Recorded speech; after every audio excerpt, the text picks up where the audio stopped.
안녕하세요. 불독남입니다. 이번 시간에는 존 스튜어트 밀의 자유론에 대하여 나누어 볼까 합니다. 여러분은 자유라는 단어를 어떤 식으로 정의 내릴 수 있나요? 분명 제각각 타당한 의견들을 내놓으실 겁니다. 오늘 등장하는 존 스튜어트 밀도 자유라는 단어 앞에서 소신 있는 발언을 하는데요. 그가 말하는 자유를 간단히 설명하자면 개인들의 정신력 개발에 있습니다. 그리고 각 개인들의 정신력 개발을 위해서는 자유로운 토론이 있어야 한다고 주장을 하는데요. 그렇다면 왜 자유로운 토론이 있어야 하는지를 살펴보도록 하겠습니다. 먼저는 관습이라는 틀에서 벗어나게 해주기 때문입니다.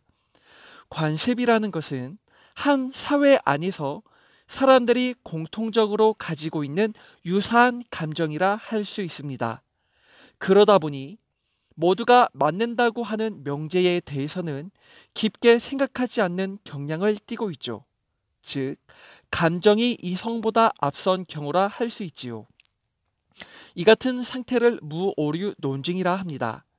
내가 맞는다라고 하는 암묵적인 가정이 전제되기에 제시되어지는 모든 논의들을 묵살시키는 것이죠. 이러한 무오류 논증은 우리 주변에서 쉽게 찾아볼 수가 있습니다. 토크빌이라는 사람은 미국의 민주주의라는 책을 통해 다수의 폭정을 언급했습니다. 다수의 폭정이란 다수가 맞는다라고 하는 의견에 반론을 제기하는 소수자들을 억압을 한다는 것이죠. 결론은 관습이 무조건적으로 나쁜 것만은 아니지만 관습이 주는 힘에 의해 감정이 이성보다 앞설 수 있다는 점이 존 스튜어트 밀이 염려하는 부분입니다. 그러니 자유로운 토론이란 게 중요합니다.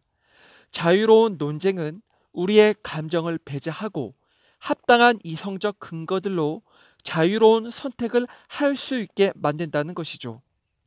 다음으로 자유로운 토론은 인간이 가지고 있는 신념을 강화시켜 줍니다. 다시 말하자면 신념에 생명력을 불어 넣어준다는 것이죠. 아무리 좋은 신념이라 할지라도 그것이 일반적인 사회적 통념으로 자리 잡게 된다면 어느샌가 김이 빠지게 됩니다. 더 이상 내 삶 가운데서 신념을 드러내기는커녕 무심코 받아들이는 상속에 불과한 것이 된다는 것입니다.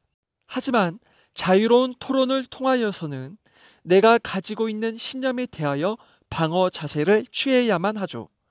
언제 어디서든 반론이 들어올 수 있기에 우리는 가지고 있는 신념을 거듭 상고하며 점차 민첩하고 예리하게 만들어 나갑니다. 이로써 신념은 점차 생명력을 갖게 되는 것이죠. 또한 자유로운 토론이 없다면 아무리 좋다는 신념이라 할지라도 결국엔 독단적으로 변할 가능성이 크다는 게 존 스튜어트 밀의 주장입니다. 다음으로는 부분 진리에 대한 것입니다. 부분 진리란 어떤 제시된 의견이라도 부분적으로는 진리적인 측면이 있다는 것이죠. 예를 들어 보겠습니다. 문명 예찬론자들과 루소의 추종자들의 의견은 대립적인 관계에 있습니다. 하지만 그들이 하는 말을 듣자면 어느 부분은 다 맞는 말이죠. 문명 예찬론자들이 주장하는 문명의 이점도 옳고 루소주의자들이 말하는 자연으로 돌아가는 주장도 어느 면에서는 일리가 있습니다. 이 같은 상황에서의 자유로운 토론이란 유익함을 만들어냅니다. 물론 한쪽으로 이미 치우친 자들은 더욱 자신의 주장에 박차를 가하겠지만 이 모든 상황을 지켜보는 수많은 관망자들에게는 값진 정보로 반영이 될 것이기 때문입니다. 관망자들은 양쪽 진영의 말을 듣고서 중립의 입장에서 자유로운 선택을 할 수 있게 되겠죠. 이같이 존 스튜어트 밀은 자유란 사상과 표현의 자유로 정신력 확장에 두고 있습니다. 이 같은 그의 입장은 이후 공리주의자답게 행복이라는 것도 질적인 쾌락, 즉 정신적 활동에 있다고 말합니다. 결국 존 스튜어트 밀이 말하고자 하는 것은 개인의 자유로운 정신적 자유가 개개인의 개별성을 유지시켜 준다는 것에 있습니다. 하지만 앞서 언급했듯이 사회의 관습과 다수의 폭정은 개개인을 획일화시키는 데 일조하고 있습니다. 이러한 현 시대를 살아가는 사람들에게 있어 다수의 폭정은 정신적인 노예로 만들어가는 사회적 폭정과 다름이 없다는 것이죠. 그래서 그토록 존 스튜어트 밀은 자유로운 토론을 통한 자아 관련 덕 개발에 중요성을 두고 있습니다. 한 사회 국민들의 자유로운 토론은 생명력 있는 개별성을 실천적이게 만듭니다. 이 말은 무엇이냐? 자신이 생각하고 선택한 것에 대하여 책임감을 가지고 능동적인 사람으로 만든다는 것이죠. 예를 들어 볼까요? 국가가 국민들에게 주는 혜택들이 있습니다. 그런데 모두가 이런 혜택들을 받고자 국가에 의존하기만 한다면 심각한 문제를 초래하게 됩니다. 국가에 대한 의존은 공무원이라는 지배계급을 확장시킬 것이고, 이 지배계급은 점차 관료화가 됨에 따라 정부는 비대해지며, 결국 비대해진 정부는 개인의 영역을 침범하고 간섭할 것입니다. 결국 개개인은 자유를 잃어버리게 될 것이죠. 그러니 자유로운 정신력의 확장과 개발은 중요합니다. 자유로운 정신력의 확장은 개별성을 유지시킨 채 실천적인 사람으로 만들어주기 때문입니다. 그러니 설령 정부가 주는 혜택을 그대로 받기만 하는 것이 아니라 개인 스스로가 그러한 혜택을 만들어가는 것이 좋다고 존 스튜어트 밀은 말을 합니다.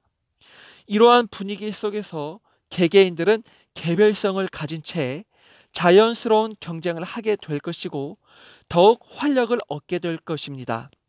뿐만 아니라 개별성의 발전은 사회 전체적인 면에서 행복을 높여줍니다. 나 하나의 발전이 가족뿐만 아니라 내 주변 지인들에게 영향을 미칠 것이고, 이에 비례하여 사회 전체적으로 영향력을 퍼뜨린다는 것이죠.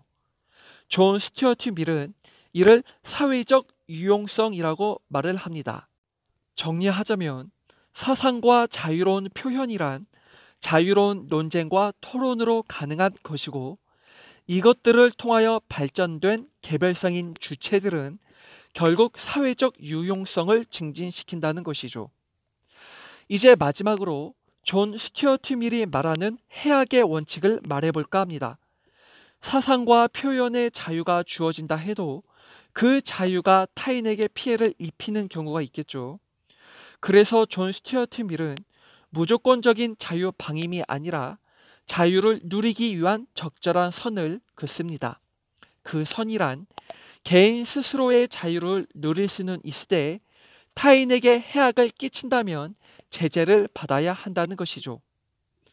술을 마시고 담배를 피우는 것은 개인에게 주어진 자유이므로 간섭해서는 안 됩니다.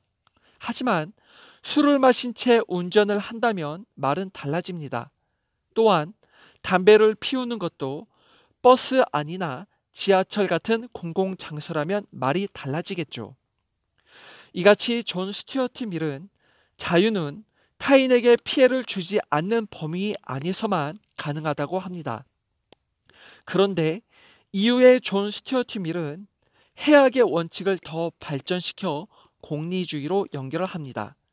개인의 자유는 결국 사회에 이익을 주는 공리의 기준에서 봐야 한다는 것이죠.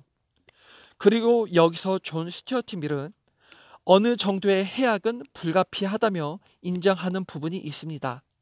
무엇이냐면 우리가 앞서 보았던 경쟁의 과정에서 불가피하게 일어나는 일들입니다. 각 개인이 개별성을 가지고 스스로 이루어내는 경쟁 속에서 누군가는 당연히 해를 입게 될 수도 있겠죠. 그런데 그 경쟁이 합법적인 관계라면 과정 속에서 일어나는 불편적 요소는 수긍할 수 있다는 것입니다. 국가의 역할도 불편을 해결하려 간섭하는 것이 아니라 공정하게 경쟁이 이루어질 수 있도록 감독하는 역할이라는 것이죠. 이제 마무리 짓도록 하겠습니다. 존 스튜어트 밀은 자유란 인간의 정신력 확장이라고 보았습니다. 이 말은 자아를 개발하는 것으로 자유로운 토론이 가능한 사상과 표현의 자유를 말합니다. 이러한 자유로운 토론이야말로 개별성을 증진시켜 실천적인 사람으로 만들어준다고 생각했죠. 다만 주어진 자유가 해악의 원리에 입각하여 타인에게 피해를 주어서는 안 되고, 나아가 사회의 행복을 증진시키는 공리적인 부분까지도 고려해야 한다고 했죠. 자, 이렇게 해서 이번 시간에는 존 스튜어트 밀의 자유론을 살펴보았습니다. 지금까지 시청해 주셔서 감사합니다.